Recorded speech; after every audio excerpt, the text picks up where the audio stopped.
Hello guys, again welcome to the channel.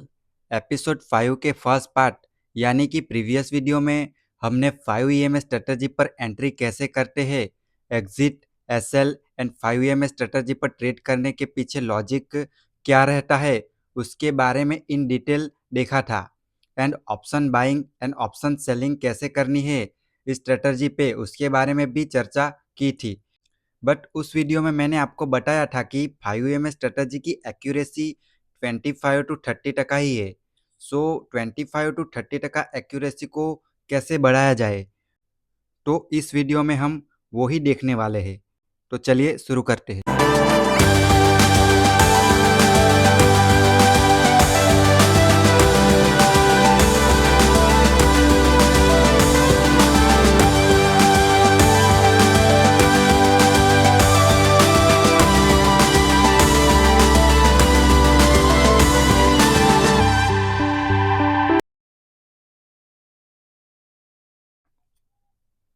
आज हमारा पहला जो टॉपिक होगा वो होगा रेंज शिफ्टिंग।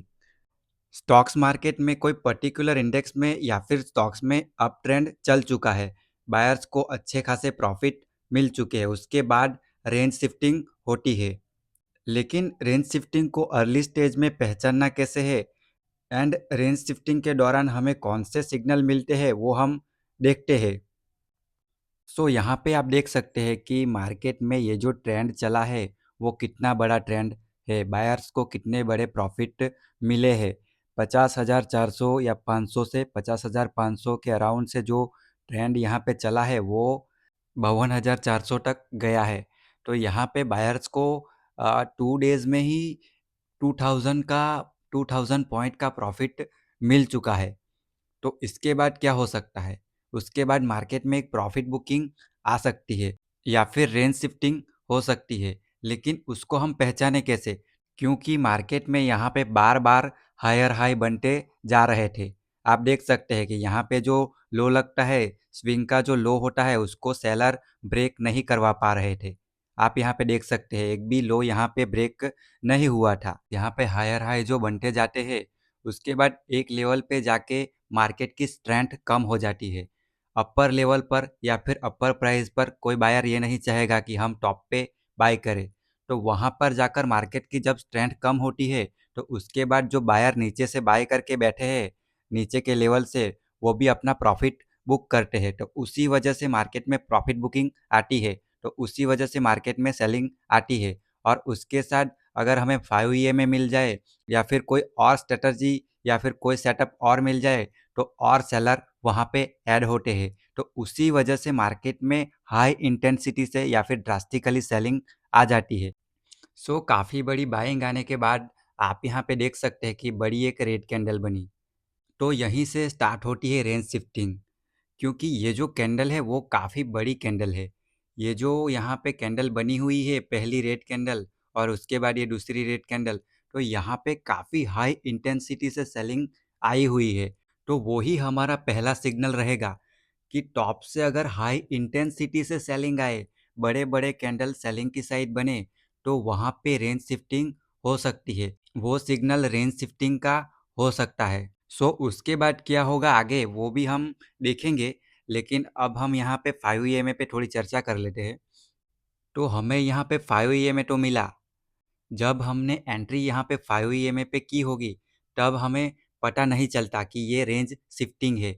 तो हमें कैसे पहचानना है, अगर हम टॉप से 5 ईएमए को ट्रेड कर रहे हैं, मार्केट अगर टॉप पे है और हम 5 ईएमए को ट्रेड कर रहे हैं और आपको ड्रास्टिकली सेलिंग मिल जाए, काफ़ी जल्दी आपके अकाउंट में प्रॉफिट दिख जाए, हाई इंटेंसिटी से अगर कुछ कैंडल बन जाए सेलिंग की ओर, तो आप वो ट्रेड में रहकर ये पहचान सकते हैं कि ये रेंज शिफ्टिंग का सिग्नल हो सकता है। तो उससे आपको बेनिफिट क्या मिलेगा, उस ट्रेड को आप पोजिशनल में लेके जा सकते हैं। और टॉप से आपने जो सी सेल करके रखा है, टॉप से प्रीमियम डीके कराने के लिए यहाँ पे ऑप्शन सेलिंग करके रखी है, उसको पोजिशनल में लेके जाकर उसके बाद आपको भी पता है कि यहाँ पे ट्रेंड चेंज होने वाला है, आप बड़े प्रॉफिट के लिए ट्रेड वो कर सकते हैं।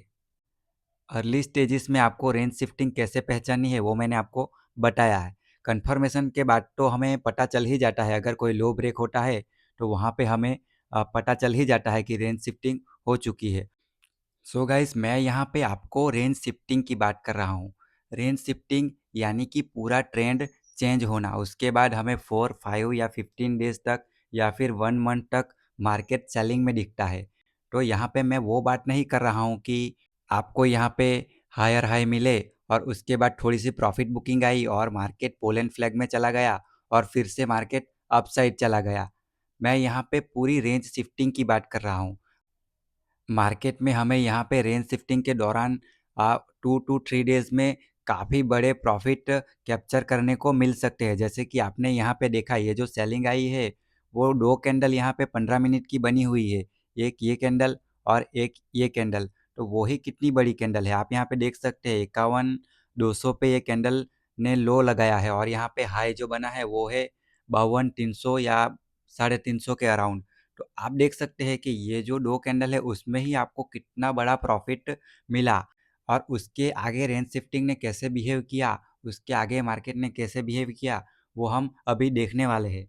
सो गाइस, यहाँ पे बड़े कैंडल बनने के बाद क्या हुआ वो भी हम देख लेते हैं। तो आप यहाँ पे देख सकते हैं कि यहाँ पे जो शार्प बाइंग आई थी उसके बाद यहाँ पे शार्प सेलिंग आई और एक रेंज जैसी बन गई। तो आपने यहाँ पे टॉप से मार्केट को सेल करके रखा है तो आप इस ट्रेड को होल्ड कर सकते हैं। अगर आपने सी सेल करके रखा है तो आप इस ट्रेड को होल्ड कर सकते हैं। तो आप देख सकते हैं कि कितने दिन आपको प्रीमियम डीके का फ़ायदा मिला होगा।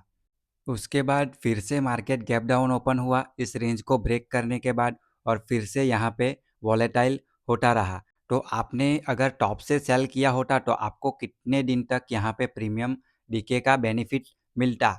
जैसे कि मैंने आपको कहा कि रेंज शिफ्टिंग यानी कि ट्रेंड चेंज, आपको यहाँ पे कंसोलिडेशन टॉप पे नहीं देखने को मिलेगा, आपको सीधा यहाँ पे ट्रेंड चेंज होता हुआ ही देखने को मिलेगा। सो अगर आप कंजर्वेटिव ट्रेडर है एंड मार्केट में यहाँ पे ये जो एम पैटर्न बनती है हायर हाई बनने के बाद, एम पैटर्न का ब्रेकडाउन देखकर आप यहाँ पे एंट्री कर सकते हैं। लेकिन अगर एग्रेसिव ट्रेडर है तो आप यहाँ से भी एंट्री कर सकते हैं। सो यहाँ पे रेंज शिफ्ट हो चुकी है, उसकी कंफर्मेशन हमें कहाँ पे मिलेगी? तो यहाँ पे बार बार हायर हाई बन रहे थे, मार्केट लो को ब्रेक नहीं कर रहा था। पहले जो स्विंग बने हैं उसके जो लो बने हैं उसको सेलर ब्रेक नहीं करवा पा रहे थे। लेकिन यहाँ पे सेलर ने प्रीवियस स्विंग को ब्रेक तो करवाया, वहाँ पे एक कंफर्मेशन तो मिलती है, लेकिन उसके बाद हम यहाँ पे नीचे एंट्री करके इतना ऐसा एसएल तो नहीं रखेंगे ना। हमें क्या चाहिए? हमें एक स्टॉप लॉस प्लेस चाहिए। ये लो ब्रेक होने के बाद हम क्या करेंगे? हम एक स्टॉप लॉस प्लेस ढूंढेंगे। जैसे कि यहाँ पे कोई स्विंग बना और उसके बाद एम पैटर्न बन गई, आप यहाँ पे देख सकते हैं कि ये एम पैटर्न बन गई। तो यहाँ पे कंफर्मेशन मिल जाएगी हमें और हमें छोटा सा स्टॉप लॉस प्लेस मिलेगा, तो हम वहाँ पे एंट्री कर सकते हैं। जैसे कि इस सिनेरियो में क्या हुआ है, इस सिनेरियो में यहाँ पे लोटो ब्रेक हुआ लेकिन हमें फिर से एक पुल बैक नहीं देखने को मिला। जैसे कि ऐसे कुछ देखने को मिलना चाहिए या फिर ऐसे कुछ देखने को मिलना चाहिए, या फिर ये जो सेलिंग आई है उसके बाद कुछ रेंज जैसी बननी चाहिए और उसका ब्रेकडाउन होना चाहिए। तो वहाँ पे हम कंफर्मेशन ले सकते हैं कि ये रेंज शिफ्ट हो चुकी है। तो इस सिनेरियो में हमें एक यहाँ पे सेलिंग देखने को मिली और उसके बाद ये पुल बैक तो हमें देखने को मिला। तो हम यहाँ से ही एग्रेसिव हो सकते हैं। अगर हमें यहाँ पे ही हमें 5 में मिल जाए तो हम वहीं से ट्रेड कर सकते हैं। यहाँ पे क्या हुआ है, सेलिंग आने के बाद एक रेंज सी बनी है और उस रेंज का ब्रेकडाउन हुआ है। आप यहाँ पे देख सकते हैं उस रेंज का यहाँ पे ब्रेकडाउन हुआ है। तो उसी के बाद हम कंफर्म कर सकते हैं, हालांकि उसके बाद मार्केट गैप डाउन ओपन हो गया था। 5 में ट्रेड करने का यही बेनिफिट है कि आपको यहाँ पे कंफर्मेशन इस जगह पर मिल रही है और उसके बाद भी मार्केट गैप डाउन ओपन हो गया तो आपके हाथ में प्रॉफिट ज़्यादा नहीं आएगा। लेकिन आपने टॉप से यहाँ पे ट्रेड करके रखा हुआ है, एंट्री करके रखी हुई है और आपको हाई इंटेंसिटी से जो सेलिंग आई वो पता चल गया कि यहाँ से रेंज शिफ्ट हो सकती है, यहाँ तक आपको काफ़ी बड़े प्रॉफिट भी दिखे होंगे। तो वो ट्रेड को तो आप वैसे ही ओवरनाइट में लेके जा सकते हैं। तो आपने वो गेम यहाँ पे खेल ली, उसके बाद मार्केट कल गैप अप ओपन होगा, उसके बाद भी मेरा क्या होगा, मेरे जेब से कुछ जाने वाला नहीं है, प्रॉफिट ही वाइप आउट होगा। उस ट्रेड को आप ओवरनाइट में लेके चले गए तो आप यहाँ पे समझ सकते हैं कि कितने बड़े प्रॉफिट मिल सकते हैं। तो टॉप से 5 ईए में ट्रेड करने का सेंस ही वहीं रहता है कि हमें अच्छे प्रीमियम मिले और उसको हम डीके करवा पाए। तो ये तो मैंने आपको बताया कि रेंज शिफ्टिंग कैसे होती है। तो उस पे आप अपने तरीके से ट्रेड कर सकते हैं। जैसे कि टॉप से अगर आपने मार्केट को सेल करके रखा हुआ है, तो वो ट्रेड आप पोजिशनल ट्रेड में ले जा सकते हैं। अगर आप थोड़े कंजर्वेटिव ट्रेडर हैं, तो आप कंफर्मेशन के बाद भी ट्रेड कर सकते हैं। अगर आप थोड़े एग्रेसिव ट्रेडर हैं, तो ये जो लो ब्रेक होता है, उसके बाद भी आप ट्रेड कर सकते हैं। लेकिन मेरा यही मानना रहता है कि अगर यहाँ पे ये जो लो ब्रेक हुआ है, उसके बाद हमें कुछ पुल बैक मिले, अगर पुल बैक मिले, उसके बाद ही हम ट्रेड करेंगे, उसके बाद ही ट्रेड करना अच्छा रहता है। तो इसी वजह से यहाँ पे ट्रेड इस जगह पे बन सकते हैं या फिर ये जो कन्फर्मेशन आई उस जगह पर ट्रेड बन सकते हैं। सो रेंज शिफ्टिंग के दूसरे भी बेनिफिट है, वो कैसे वो भी मैं आपको बताता हूँ। तो रेंज शिफ्टिंग के बाद हमें जैसे ही पता चल जाता है कि ये रेंज शिफ्टिंग हो चुकी है, तो वहाँ पे जब भी हमें 5 ईएमए का ट्रेड मिलेगा, उसको हम डबल क्वांटिटी में करेंगे। जैसे कि यहाँ पे मिला है और काफ़ी अच्छे प्रॉफिट मिले हैं। आप यहाँ पे भी देख सकते हैं कि इस जगह पर ये जो रेड कैंडल बनी है, वहाँ पे ट्रेड मिला और काफ़ी अच्छे प्रॉफिट मिले। उसको आप पोजिशनल में ट्रेड करते तो वहाँ पे तो दूसरे दिन गैप डाउन ही मार्केट ओपन हो गया था, तो काफ़ी बड़े प्रॉफिट मिलते। तो रेंज शिफ्टिंग के बाद हमें जो जो 5 ईएमए में ट्रेड मिलेंगे, उसको हम डबल क्वांटिटी में करेंगे। यहाँ पे क्वांटिटी डबल करके चलेंगे। मार्केट अगर टॉप पे चल रहा होता और वहाँ पे 5 ईएमए मिलता, हमें 5 ईएमए पे ट्रेड मिलता, तो वहाँ पे हम हाफ क्वांटिटी पर ट्रेड करते। लेकिन जैसे ही हमें पता चलता है कि मार्केट में रेंज शिफ्ट हो चुकी है, सेलर मार्केट को अपने जोन में लेके जा चुके हैं, तो उसके बाद हम क्या करेंगे, वो जोन हमारा होगा, तो हम वहाँ पे हमारी मर्जी चलाएंगे और वहाँ पे डबल क्वांटिटी पर ट्रेड करेंगे। तो उसके बाद भी आप देख सकते हैं हमें यहाँ पे 5 ईएमए इस दिन तो नहीं मिला, लेकिन प्राइस एक्शन बनाकर मार्केट सीधा नीचे चला गया। गैप डाउन ओपन होने के बावजूद भी यहाँ से भी मार्केट गैप अप ओपन हुआ और सीधा नीचे चला गया। तो हमें यहाँ पे 5 ईएमए मिला था। इस जगह पर भी हमें 5 ईएमए मिला था। मार्केट गैप अप ओपन हुआ और सीधा नीचे चला गया। तो आप देख सकते हैं कि सेलर के जोन में मार्केट कैसे रिएक्ट करता है। तो वहाँ पे हम रेंज शिफ्टिंग को पहचान कर डेफिनेटली डबल क्वांटिटी पर ट्रेड कर सकते हैं। या फिर आप इस ट्रेड को आप यहाँ पे भी देख सकते हैं कि हमें 5 ईएमए मिला, उसके बाद भी हमें प्रॉफिट मिला फिर से। तो आप इस जगह पर देख सकते हैं कि ये जो ज़ोन है वो सेलर का ज़ोन बन चुका है। तो वहाँ पे हम डबल क्वांटिटी पर ट्रेड कर सकते हैं। और इसी तरीके से 5 ईएमए की जो स्ट्रैटेजी है, उसमें हम जो एक्यूरेसी 25 टू 30% है, उसको बढ़ाकर 35 या 40% तक कर सकते हैं और प्रॉफिटेबल अच्छे खासे रह सकते हैं। तो रेंज शिफ्टिंग को पहचानने का दूसरा बेनिफिट ये भी है कि आप यहाँ पे 15 मिनट पे जो ट्रेड कर रहे हैं, 15 मिनट के टाइम फ्रेम में जो ट्रेड कर रहे हैं, वो सभी ट्रेड वो सभी ट्रेड आप 5 मिनट के टाइम फ्रेम पे भी कर सकते हैं।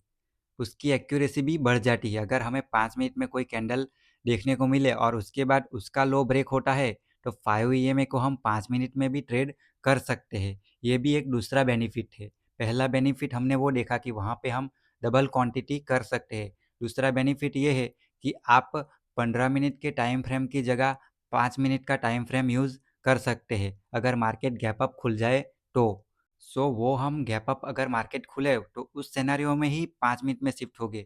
दूसरी और जगह पर जैसे कि यहाँ पे गैप अप नहीं खुला हुआ है, हमें यहाँ पे दोपहर को ट्रेड मिला है, तो वहाँ पे तो हम 15 मिनट का टाइम फ्रेम ही यूज़ करेंगे। लेकिन हमें अगर गैप अप मार्केट मिले नेगेटिव सेंटीमेंट में, तो वहाँ पे हम 5 मिनट के टाइम फ्रेम पर 5 ईएमए देख सकते हैं। ऐसी कोई बात नहीं है, अगर आप कंजर्वेटिव ट्रेडर है और आपको कंफर्मेशन के बाद ही ट्रेड चाहिए, अच्छी कंफर्मेशन के बाद, तो आप 15 मिनट का टाइम फ्रेम भी प्रेफर कर सकते हैं। जैसे कि यहाँ पे भी 15 मिनट में ट्रेड मिलने के बाद काफ़ी सारी सेलिंग मिली है हमें। एंड तीसरा हमारा बेनिफिट क्या है वो मैं आपको बता देता हूँ। सो तीसरा बेनिफिट ये है कि हम इन द मनी में सेल कर सकते हैं।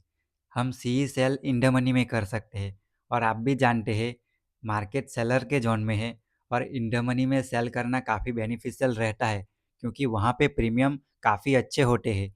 तो आप इन द मनी भी सेल कर सकते हैं। तो तीसरा बेनिफिट वो रहता है। तो अब आपको पता चल गया होगा कि 5 EMA की स्ट्रेटजी इतनी इम्पोर्टेंट क्यों है एक ट्रेडर के लिए। इतनी एक्यूरेसी कम होने के बावजूद भी एक ट्रेडर 5 EMA पे ट्रेड करने के लिए क्यों दिलचस्पी रखता है, क्योंकि उनको भी पता होता है कि सेलिंग काफ़ी फास्ट होती है, तो 1 2 या फिर 3 दिन में ही हमें काफ़ी बड़े सेलिंग के और प्रॉफिट मिल सकते हैं। तो हम 1 या 2 ट्रेड में ही बड़े प्रॉफिट गेन कर सकते हैं। तो हमारा जो दूसरा टॉपिक है वो है गैप अप्स। मार्केट सेलर के जोन में हो या बायर के जोन में, अगर हमें बैंक निफ्टी में 300 या 400 पॉइंट का गैप अप मिलता है तो हम वहाँ पे डबल क्वांटिटी ट्रेड करेंगे। जैसे कि हमें यहाँ पे नेगेटिव जोन में मार्केट गैप अप ओपन हुआ था, तो आपको भी पता है कि नेगेटिव जोन में गैप अप जो मार्केट ओपन होता है वो सर्वाइव नहीं करता है, प्रॉफिट बुकिंग आ ही जाती है। तो हम यहाँ पे डबल क्वांटिटी ट्रेड करेंगे, इस जगह पर भी हम डबल क्वांटिटी ट्रेड करेंगे। लेकिन मार्केट अगर बायर्स के जोन में होता है और वहाँ पे गैप अप ओपन होता है, मार्केट 300 या 400 पॉइंट गैप अप ओपन होता है, तो वहाँ पर भी हम डबल क्वांटिटी ट्रेड करेंगे, क्योंकि वहाँ से भी प्रॉफिट बुकिंग काफ़ी बार आती है। तो वहाँ पे भी एक्यूरेसी अच्छी है सेलिंग की साइड, तो उसको भी हम डबल क्वांटिटी ट्रेड कर सकते हैं। हमारा जो गैप अप्स का टॉपिक था उसमें दो ही चीज़ें थी कि हमें नेगेटिव सेंटीमेंट में गैप अप्स मिले या फिर पॉजिटिव सेंटीमेंट्स में गैप अप्स मिले, हमें उसे एग्रेसिवली ट्रेड करना है और डबल क्वांटिटी ट्रेड करनी है। ये इंट्राडे की बात चल रही है। अगर आपने पोजिशनल में ट्रेड किया होगा तो आपने टॉप से ही मार्केट को पकड़ के रखा होगा। तो ये जो बात चल रही है तो वो इंट्राडे ट्रेडर के लिए चल रही है। तो हमारा जो तीसरा टॉपिक है वो है कॉन्जिक्यूटिव कैंडल्स। हमने कैंडल स्टिक्स के बारे में एक वीडियो में डिस्कस किया था। वहाँ पे मैंने कॉन्जिक्यूटिव कैंडल के बारे में नहीं बताया था, क्योंकि 5 EMA में ड्रास्टिकल बाइंग के बाद मार्केट रिटर्न टू मीन आता है। कैंडल जो 5 EMA को छोड़ देती है वो फिर से रिटर्न टू मीन आती है। उसी तरह कॉन्जिक्यूटिव कैंडल का मतलब, अगर मार्केट में बिग कॉन्जिक्यूटिव कैंडल्स बनते हैं तो मार्केट अपने मीन के पास आने की कोशिश करेगा। कॉन्जिक्यूटिव कैंडल्स के पास हमें 5 EMA का ट्रेड काफ़ी बार देखने को मिलता है, जैसे कि यहाँ पे दिख रहा है। तो ये जो 4 या 5 कंजिक्यूटिव ग्रीन कैंडल बनते हैं, उसके बाद मार्केट रिटर्न टू मीन आने की कोशिश करता है या फिर एवरेज आउट होने की कोशिश करता है, और उसके बाद अपसाइड की ओर या फिर डाउन साइड की ओर जाता है, जैसे कि यहाँ पे हमें दिख रहा है। हमें यहाँ पे एक 5 EMA का ट्रेड मिला, हमें यहाँ पे भी 5 EMA का ट्रेड मिला और उसके बाद अच्छा प्रॉफिट बना यहाँ पे। रेड कैंडल कंजिक्यूटिव कैंडल बने या फिर ग्रीन कैंडल कंजिक्यूटिव कैंडल्स बने, उसके उसके बाद उसकी एक अपोजिट कैंडल बनती है, जैसे कि यहाँ पे भी आपको दिख रहा होगा 4 to 5 यहाँ पे कंजिक्यूटिवली कैंडल दिख रही है, और उसके बाद हमें उसकी अपोजिट कैंडल यानी कि रेड कैंडल देखने को मिली। हम इस चार्ट में भी यहाँ पे देख सकते हैं कि यहाँ पे 4 कंजिक्यूटिवली कैंडल बनी और उसके बाद हमें 5 EMA मिला। आप यहाँ पे भी देख सकते हैं कि 4 कंजिक्यूटिव कैंडल बने और उसके बाद भी 5 EMA पे ट्रेड मिला और हमें यहाँ पे प्रॉफिट भी मिला। इस जगह पर भी हमें प्रॉफिट मिला। इस जगह पर भी आप देख सकते हैं कि 4 कैंडल यहाँ पे कंजिक्यूटिव बनी हुई है, लेकिन हमें यहाँ पे 5 EMA में ट्रेड तो नहीं मिला, लेकिन उसके बाद उसकी अपोजिट कैंडल बनी है और मार्केट एवरेज आउट होने की कोशिश कर रहा है। तो कॉन्जिक्यूटिव कैंडल का भी कॉन्सेप्ट 5 EMA की तरह ही रहता है कि मार्केट में ड्रास्टिकल बाइंग आती है और उसके बाद मार्केट रिटर्न टू मीन जाने की कोशिश करता है, मार्केट थोड़ा एवरेज आउट होने की कोशिश करता है।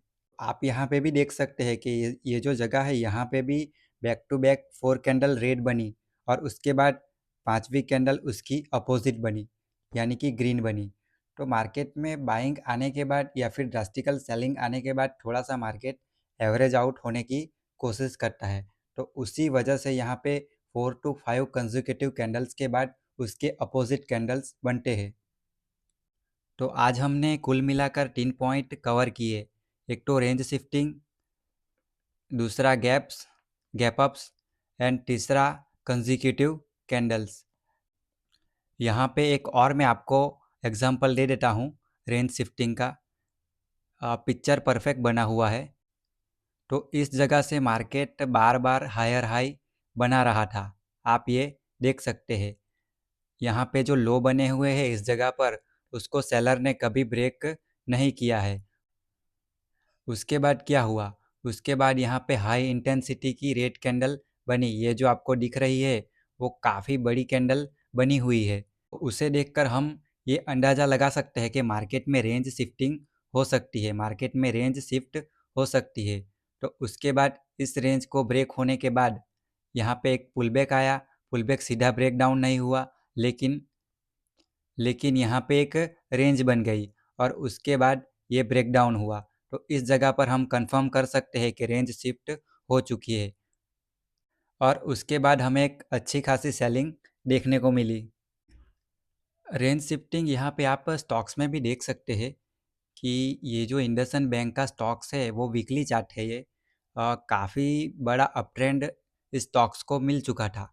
उसके बाद क्या हुआ, उसके बाद हाई इंटेंसिटी से एक ही कैंडल ने, वीकली कैंडल ने यहाँ पे क्लोजिंग की और सेलिंग आई और उसके बाद मार्केट डाउन ट्रेंड में ही चला गया।